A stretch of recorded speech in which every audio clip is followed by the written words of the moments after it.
विवेक अग्निहोत्री द्वारा निर्देशित the Kashmir files film ने इस समय समूचे देश को झकझोर कर रख दिया है। समूचे देश में इस समय कश्मीरी पंडित समुदाय की समस्या के ऊपर चर्चा हो रही है। लोग काफी ज्यादा भावुक हो रहे हैं। सिनेमा हॉल्स में भारी संख्या में लोग जा रहे हैं इस फिल्म को देखने के लिए। लेकिन इस मुद्दे पर राजनीति भी शुरू हो चुकी है। कल जम्मू कश्मीर की पूर्व मुख्यमंत्री महबूबा मुफ्ती ने भारतीय जनता पार्टी पर निशाना साधा और साथ ही में मोदी सरकार को जिम्मेदार ठहराया कि वो एक तरह से कश्मीरी पंडित समुदाय की पीड़ा को हथियार बना रही है, जो है कश्मीर की जनता के खिलाफ। इसी मुद्दे पर बातचीत करने के लिए हमारे साथ इस समय जुड़ चुके हैं केंद्रीय मंत्री डॉक्टर जितेंद्र सिंह, जो कि स्वयं जम्मू कश्मीर से आते हैं और ये उधमपुर लोकसभा क्षेत्र से सांसद भी है। डॉक्टर साहब, सबसे पहले आज तक से जुड़ने के लिए बहुत बहुत धन्यवाद। जो कल जम्मू कश्मीर की पूर्व मुख्यमंत्री महबूबा मुफ्ती ने बयान दिया है, इस पर आपकी क्या टिप्पणी है? नहीं, देखिए सुनील, हम कभी व्यक्तिगत टिप्पणियां मैं नहीं करता और हमारे प्रशिक्षण का ये प्रमुख हिस्सा रहा है कि विषय पे बात करो, व्यक्ति पे बात करने की आवश्यकता नहीं।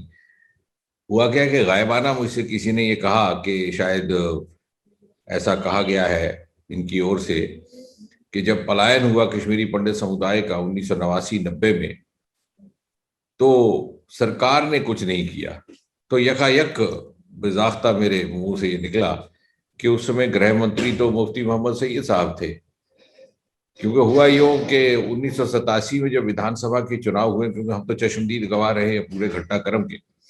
वैसे तो ये सिलसिला, as I said, this was a cumulative outcome of a perverted approach towards Jammu and Kashmir, which was being followed based on the personal preferences of two families, beginning with two individuals, Sheikh Abdullah Jawaharlal, and then going on in the form of a kinship between Rajiv Gandhi and Farooq Abdullah जब Rajiv Farooq accord हुआ और 87 का election rig हुआ जब muff के candidates को हरा दिया गया।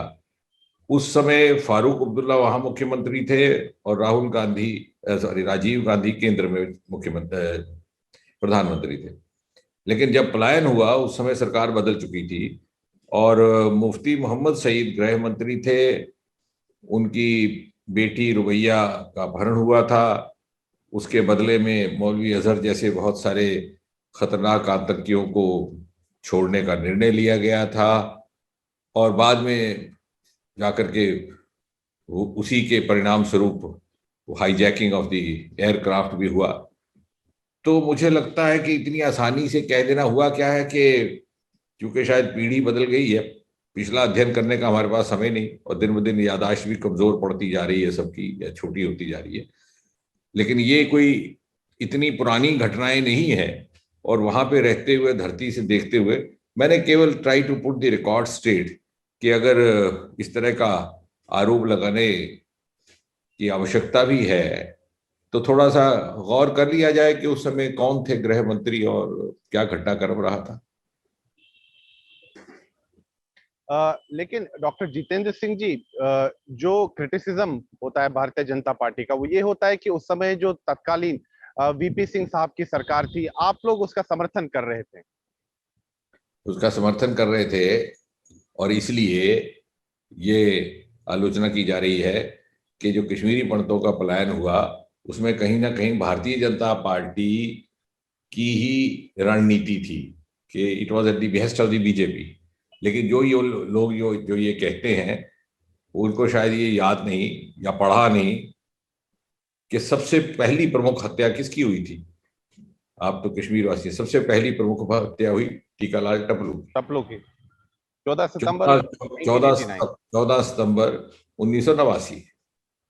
और वो कौन थे टीकालाल टपलू? वो भारतीय जनता पार्टी के अध्यक्ष थे। तो क्या भारतीय जनता पार्टी ने चाहा कि आप हत्याओं का सिलसिला शुरू कर दो, सबसे पहले हमारे अध्यक्ष पर गोली चलाओ? और इतनी निर्मम हत्या हुई थी क्योंकि जैसे मैंने कहा, it is not easy for anybody to trap us into manipulated or manufactured argument because we have been witness to it. टीकालाल टपलू वकील थे, सुबह हाई कोर्ट जा रहे थे, गली के कोने पर जब पहुंचे तो 3 नौजवान वहां से सामने आए। उन्होंने अपनी चेहरे पर काला सा पर्दा डाला हुआ था और जानते हैं उन्होंने क्या कहा था? उन्होंने कहा, तुम बीजेपी वाले हो ना, तो ये लो। These were the last few words which they spoke, और सारी की सारी गोलियां उनकी छाती में डाल दी। डॉक्टर साहब, कल आपने ये सारी। अच्छा, और दूसरी बड़ी हत्या हुई प्रेमनाथ भट्ट की। प्रेमनाथ भट्ट बीजेपी के विचार परिवार से जुड़े थे, उसके लेखक थे। तीसरी हत्या हुई जज नीलकंठ गंजू की, कैसे भुला सकता हूं, हमने तो देखा अपनी आंखों से। ये तो भूल गए, ना अध्ययन किया, और सिर्फ ये समझते हैं कि राजनीतिक तर्क देते जाए, और जो कि पत्रकारों की भी पीढ़ी बदल गई है तो जो कहते हैं बिक जाता है। नीलकंठ गंजू कौन थे? ये वो जज थे जिन्होंने मकबूल भट्ट को फांसी की सजा सुनाई थी।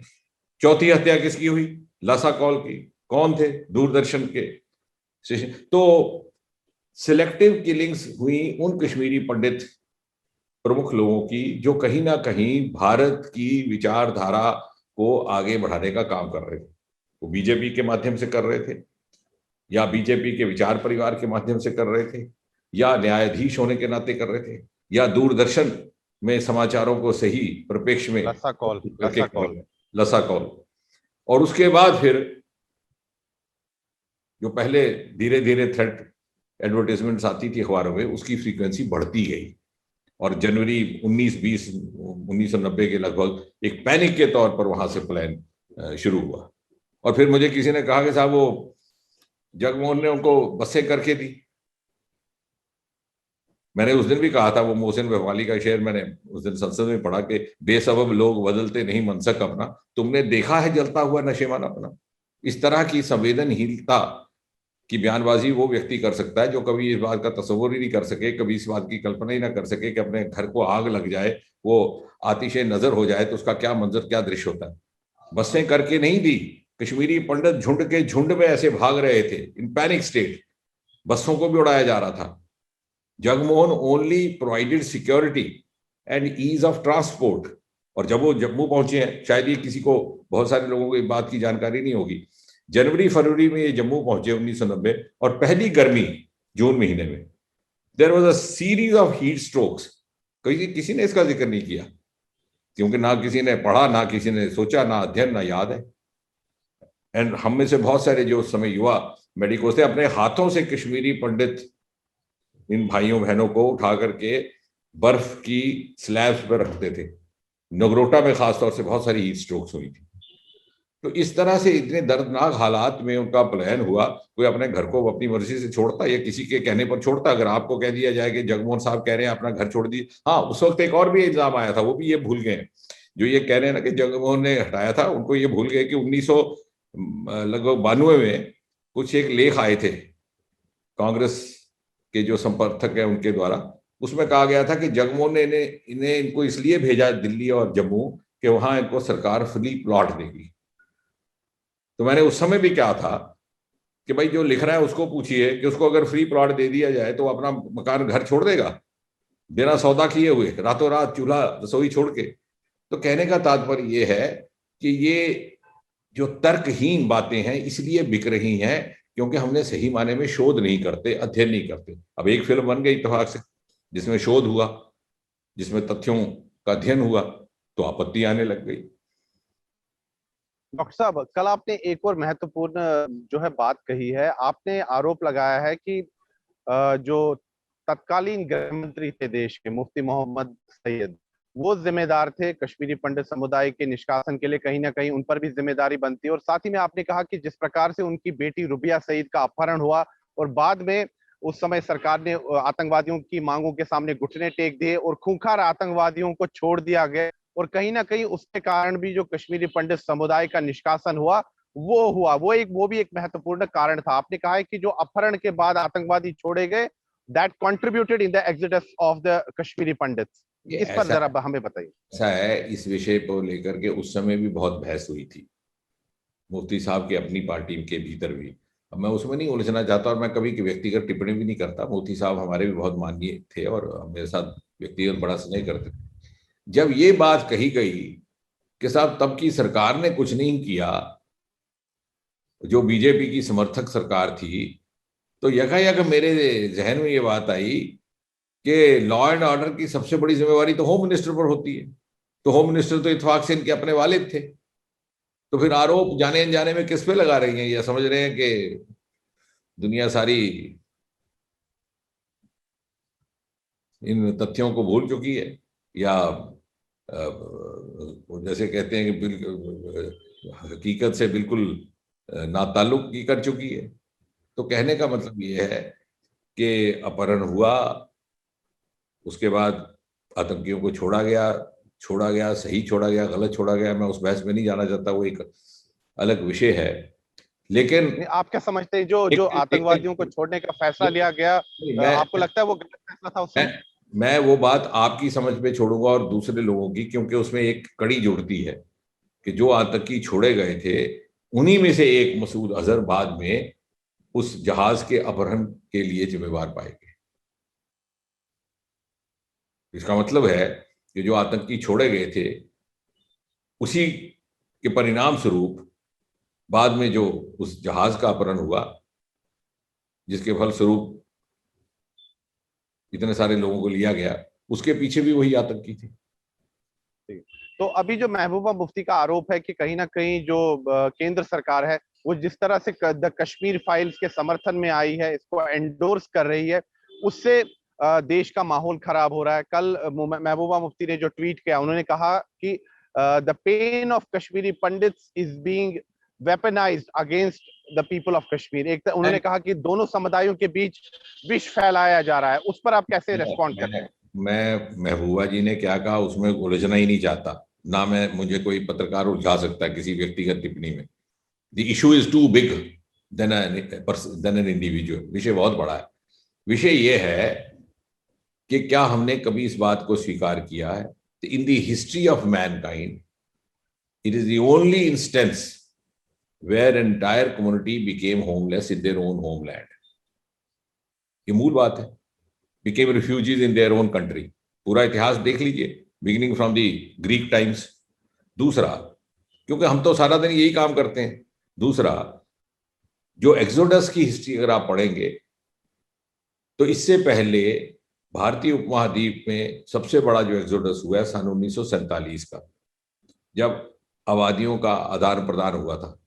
मुस्लिम वहां चले गए, हिंदू यहाँ आए, पाकिस्तान बना, कत्लो गारत हुई। उसके बाद सबसे बड़ा एक्सोडस अगर हुआ है तो कश्मीरी पंडित समुदाय के पलायन के रूप में। ये मूल बातें हैं, ये शोध की बातें हैं, ये अध्ययन की बातें हैं, ये विश्लेषण की बातें हैं। अगर हमने इतिहास से सबक सीख करके ये सुनिश्चित करना है कि आइंदा ऐसी दुर्घटनाएं ना हो, तो हमें इन बातों का विश्लेषण करना होगा। हम वो ना करके हम केवल सुपरफिशियल आर्ग्यूमेंट्स बुनते जा रहे हैं, ये बीजेपी कर रही है, ये कर रही है, मैं कर, हम कह रहे हैं कि चलिए आप छोड़ दीजिए, बीजेपी ने किया कि आपने किया, लेकिन हुआ कि नहीं हुआ, पहले इस बात को बताइए। होना चाहिए कि नहीं होना चाहिए था, यानी इसका मतलब ये हुआ कि जो हुआ वो ठीक हुआ। You can not just pass away and undoing simply because somebody else is done it. और अगर मान भी लिया जाए कि बीजेपी ने किया है, तो फिर आपका क्या रोल रहा? क्या ये सच नहीं है? अब मुझे आप उलझाइए मत, क्योंकि जितना हिस्ट्री के तथ्यों को मैं जानता हूं, क्या ये सच नहीं है कि 1984 में जब फारूक अब्दुल्ला की सरकार का तख्ता पलटा गया था, तो मुफ्ती साहब ने ही कुछ लोग वहां से लाए थे नेशनल कॉन्फ्रेंस से, और जीएम शाह को मुख्यमंत्री बनाया था। फिर शुरुआत हुई, फिर एक के बाद एक घटनाएं होती गई। तो इन बातों को आप छोड़ दीजिए। किसी का रोल ये कह देना कि बीजेपी तो बल्कि सत्ता में थी ही नहीं। सबसे ज्यादा इसमें भूमिका तो उन लोगों की रही who were in a position to manipulate, manoeuvre and operate. That is why I said doctor साहब, जो जम्मू कश्मीर के पूर्व राज्यपाल हैं, इट बिगेन जो फ्रॉम जम्मू कश्मीर के जो जम्मू कश्मीर के पूर्व राज्यपाल हैं जगमोहन साहब, उन्होंने अपनी पुस्तक माय फ्रोजन टर्बुलेंस इन कश्मीर में साफ तौर पर लिखा है कि किस प्रकार उन्होंने, जो तब की केंद्र में सरकार थी, राजीव गांधी जी की सरकार, उन्होंने पत्र के बाद पत्र लिखे, उनको बताया कि किस प्रकार से जम्मू कश्मीर की, जो खासतौर पर कश्मीर घाटी की स्थिति खराब हो रही है, वहां पर आतंकवाद को बढ़ावा दिया जा रहा है, लोग जो हैं वो नियंत्रण रेखा पार कर रहे हैं, ट्रेनिंग के लिए जा रहे हैं। उन्होंने आरोप लगाया राजीव गांधी सरकार पे कि उनके कान पर जू तक नहीं रेंजी और जो वार्निंग सिग्नल्स उन्होंने दिए उस पर कोई कार्य नहीं हुआ। देखिए, तभी मैं चाहूंगा कि सभी इस बात का बारीकी से अध्ययन करें। तभी मैंने कहा था इमीडिएट ट्रिगरिंग पॉइंट। ये सिलसिला तो 47 से ही चल रहा था। राजीव गांधी और फारूक अब्दुल्ला की एकॉर्ड हुआ था। Immediate triggering and turning point was 1987। Muff के कुछ कैंडिडेट खड़े हुए, अब उसका भी कोई नाम नहीं लेता, भूल गए होंगे मफ क्या है। मुस्लिम यूनाइटेड फ्रंट नाम का एक स्थानीय दल बना था, जो बाद में जेकेएलएफ का हिस्सा बन गया। उसको सैबोटाज किया गया। कौन करने वाले थे? नेशनल कॉन्फ्रेंस और कांग्रेस। उनके कैंडिडेट्स को हराया गया, नेशनल कॉन्फ्रेंस के हारते हुए कैंडिडेट को जिताया गया।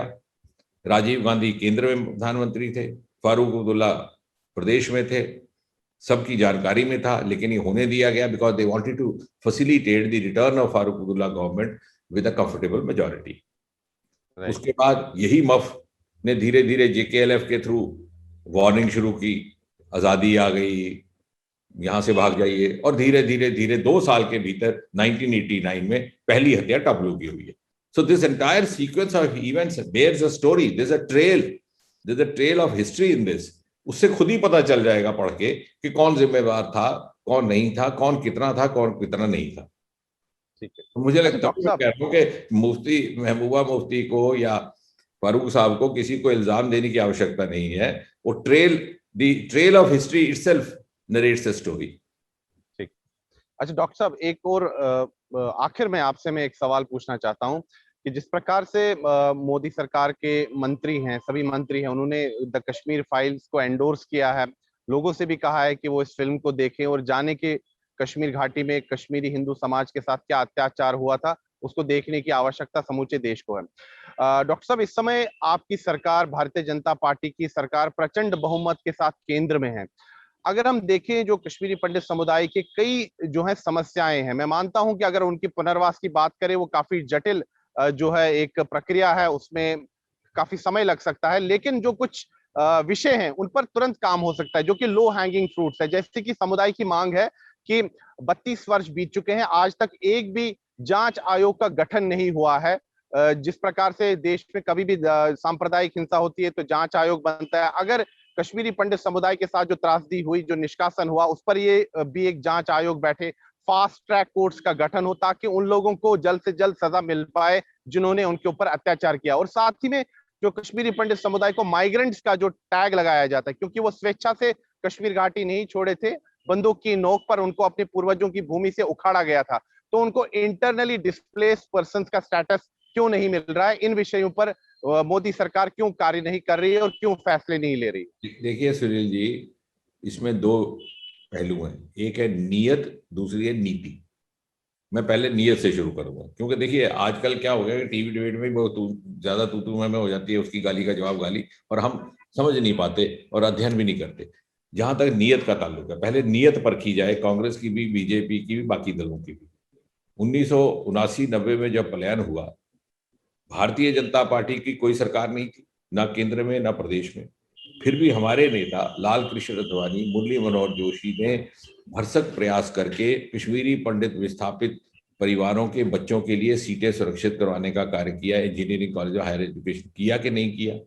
हालांकि हमारे पास कोई सत्ता नहीं थी, कोई अथॉरिटी नहीं थी, स्ट्रगल करके किया, संघर्ष करके किया, महाराष्ट्र में किया, दूसरे किया कि नहीं किया? तो ये होगी नियत। अब आई नीति। उसमें तो बहुत बड़ा योगदान बाला साहब ठाकरे का माना जाता का है। भी था, क्योंकि उस समय हम गठबंधन में भी थे ना उनके साथ। अब आ गई नीति, जो आप कह रहे हैं कि अब क्या किया। अब देखिए, आप ठीक कह रहे हैं, मैं उससे बात जोड़ता हूँ। ये पिछले 8 साल होने लगे हैं मोदी सरकार को, 7 साल, उसमें से गवर्नर राज लगे हुए 3 साल हुए। स्क्वाड्रन लीडर खन्ना एयरफोर्स की वर्दी में खड़े थे, एयरफोर्स बस का इंतजार कर रहे। देखिए, हम तो वाकयात पर पहले बात याद करें ना, जैसे हम इम्तहान देते हैं पहले पुस्तक तो पढ़ें। उनकी हत्या किसने की? सरेआम की, दिन दहाड़े की, लोगों के सामने की, छपके नहीं की, इसलिए कि लोगों को ये मैसेज आए कि हाँ, we are calling the shots. आपको याद है किसने की? जी बिल्कुल बिल्कुल, जेकेएलएफ प्रमुख यासीन मलिक पर ये आरोप है, हाँ, सरेआम उन्होंने उन नहीं, पर गोली आरोप नहीं चलाई। है, आरोप नहीं है, दुनिया ने देखा उनको, दुनिया ने देखा। बिल्कुल बिल्कुल बिल्कुल। अभी उनकी धर्मपत्नी वो शायद शालिनी है, हम उस समय भी उनको जी जानते थे, बिल्कुल। तो पूरा आपको घटनाक्रम सुना देंगी। अब यासीन मलिक पर इतनी सरकारें आई गई, क्यों नहीं कार्रवाई हुई? पहली बार कार्रवाई शुरू हुई है ना अब जी पहली बार बिल्कुल। हुई है पिछले 2-3 सालों में। तो कहने का तात्पर्य यह है कि भारतीय जनता पार्टी ने अपनी नीयत का परिचय, प्रमाण उस समय भी दिया जब हमारे पास कोई ताकत, अथॉरिटी नहीं थी, ना सरकार थी, और नीति का परिचय देने का अब हमें अवसर मिला है पिछले 2-3 वर्षों में। और मैं आपको आश्वस्त करता हूं कि कश्मीरी पंडितों के समाधान के लिए या उसकी वापसी के लिए जो जो भी विषय है, अगर उसका समाधान होगा भी तो भारतीय जनता पार्टी की सरकार के द्वारा ही होगा, क्योंकि भारतीय जनता पार्टी के लिए कश्मीरी पंडित कोई राजनीतिक मुद्दा नहीं है। यह हमारे लिए एक भावनात्मक मुद्दा है। हमारे साथ ये पिछले कई वर्षों से जुड़ा है। और मेरा व्यक्तिगत तो ये भी मानना है कि जम्मू कश्मीर के जो लोग कश्मीर घाटी को कंपोजिट कल्चर की दुहाई देते हैं और उसका बोलबाला करते हैं, वो कंपोजिट कल्चर तब तक नामुकम्मल है जब तक वहां कश्मीरी पंडित ना बसता हो। कंपोजिट कल्चर का तो यही है कि सुख दुख में, रोने धोने में वही गीत मुस्लिम समुदाय भी गाता था, वही हिंदू भी गाते। Their hymns were common, their melancholy was common, that is why it was known for composite culture. तो ये ना केवल हमारे, इसलिए मैं कह रहा हूँ, ये हमारे लिए राजनीतिक विषय नहीं है, ये एक समाज का प्रायश्चित करने का विषय है। एक सभ्यता जिसको चोट पहुंचाई गई, उस कंपोजिट सिविलाइजेशन को, उस चोट की भरपाई करने का, उस कुताई को पूर्ति करने का और उसका प्रायश्चित करने का हमारे लिए एक संकल्प और समर्पण का विषय। ठीक है, तो जो मैंने दो विषय रखे आपके सामने कि जांच आयोग का गठन हो और आईडीपी स्टेटस मिले, क्या उस पर कुछ हो सकता हाँ है? बिल्कुल, वो उसका सिलसिला शुरू हो चुका है, एक के बाद एक जांच हो रही है। अभी देखिए, कुछ ही दिन पहले तो वहां से जेल खानों से निकाल करके देश के दूसरे हिस्सों में आतंकियों को भी भेजने का एक क्रम शुरू हो गया है। पहले तो वहीं पे कोट भलवाल की जेल में ही अंदर सब कुछ उनको सहूलत भी दे दी जाती थी और सरकारें भी थोड़ा नरम रवैया रखे हुए थे। अब बड़ी कड़ाई से कार्रवाई हो रही है। डॉक्टर साहब, हम शरणार्थी शिविरों में भी जाते हैं, काफी बार रिपोर्ट करने गए हैं। लोग जो हैं, मैंने कई लोगों से बात की, वो कहते हैं प्रधानमंत्री नरेंद्र मोदी का धन्यवाद करते हैं कि जिस प्रकार से अनुच्छेद 370-35 को हटाया गया। लेकिन लोग जो है, एक छोटी सी उनकी शिकायत भी रहती है कि 8 वर्ष बीत चुके हैं लेकिन प्रधानमंत्री नरेंद्र मोदी जी अभी तक जगती शरणार्थी शिविर में कश्मीरी पंडित समुदाय के लोगों का हालचाल पूछने नहीं आए, उनका दुख दर्द सुनने नहीं आए। क्या हम ये एक्सपेक्ट कर सकते हैं कि क्योंकि प्रधानमंत्री नरेंद्र मोदी कहा जा रहा है कि अगले महीने यहाँ जम्मू आ रहे हैं, जम्मू कश्मीर आ रहे हैं, क्या वो शरणार्थी शिविरों में जाएंगे? देखिए, ऐसा है, ये आपका कहना ठीक है कि पहले, लेकिन आप देखिए, एल्बर्ट आइंस्टाइन हमें दे गए थियरी ऑफ रिलेटिविटी। वो क्यों दे गए? कि कभी भी किसी चीज का आकलन करना हो तो उसके साथ एक कंपैरेटिव पैरामीटर रखना पड़ता है, बेंचमार्क। मैंने वो जमाना देखा स्वयं, 1990 और 92-94 के बीच में। मुट्ठी और दूसरे कैंपों में रहते थे कश्मीरी पंडित, और उसके ऊपर एक फिल्म भी बनाई थी। उस समय शायद आपका चैनल नहीं था, शायद एक ही चैनल था, एनडीटीवी और दूरदर्शन। रसोई घर के बीचों बीच गंदी नाली गुजर रही है, उस हालत में रहते थे कश्मीर। और हम जाके वहां कैंप लगाते रहे, मैं स्वयं कैंप लगाता रहा, और हम कहा करते थे कि साहब ये बहुत सारी बीमारियां यहाँ से फैलेंगी। फिर डायबिटीज का तो वहां अपसर्ज भी हुआ बाद में। आज उसकी तुलना करिए, फिर आपको समझ आएगा कि इस सरकार की क्या प्रतिबद्धता है, आज का क्या जगती है। नगरोटा में जहां हीट स्ट्रोक का मैंने जिक्र किया। अब जहां तक प्रधानमंत्री का संबंध है, ये प्रधानमंत्री के ही सिपाही हैं सारे जो इस समय कार्यशील हैं, जो कर रहे हैं। प्रधानमंत्री फिजिकली हर जगह मौजूद नहीं होते, लेकिन उन्हीं के आदेश अनुसार जो कार्य हो रहा है वो हो रहा है। और जितनी अधिक पीड़ा संवेदना प्रधानमंत्री मोदी जी को है, इतनी किसी और को। ये भी शायद बात बहुत सारे लोगों को याद नहीं होगी या पता भी ना हो कि उस समय जब ये 90 का दशक चल रहा था, मोदी जी का कई बार आना होता था कश्मीर घाटी में। वो पार्टी की ओर से उत्तर भारत के प्रदेशों का प्रभार देखते थे, और वो स्वयं चश्मदीद गवाह है। मुझे लगता है कि इससे अधिक संवेदनशील सरकार भी नहीं मिल सकती और समर्पित सरकार भी नहीं मिल सकती इस विषय को लेकर के। क्योंकि मैंने एक बार फिर दोहराऊंगा बात समाप्त करने से पहले कि हमारे लिए राजनीति का विषय नहीं है, हमारे लिए सभ्यता का प्रायश्चित करने का विषय। ठीक है, डॉक्टर जितेंद्र सिंह जी, आपने हमारे साथ बातचीत की, उसके लिए बहुत बहुत धन्यवाद।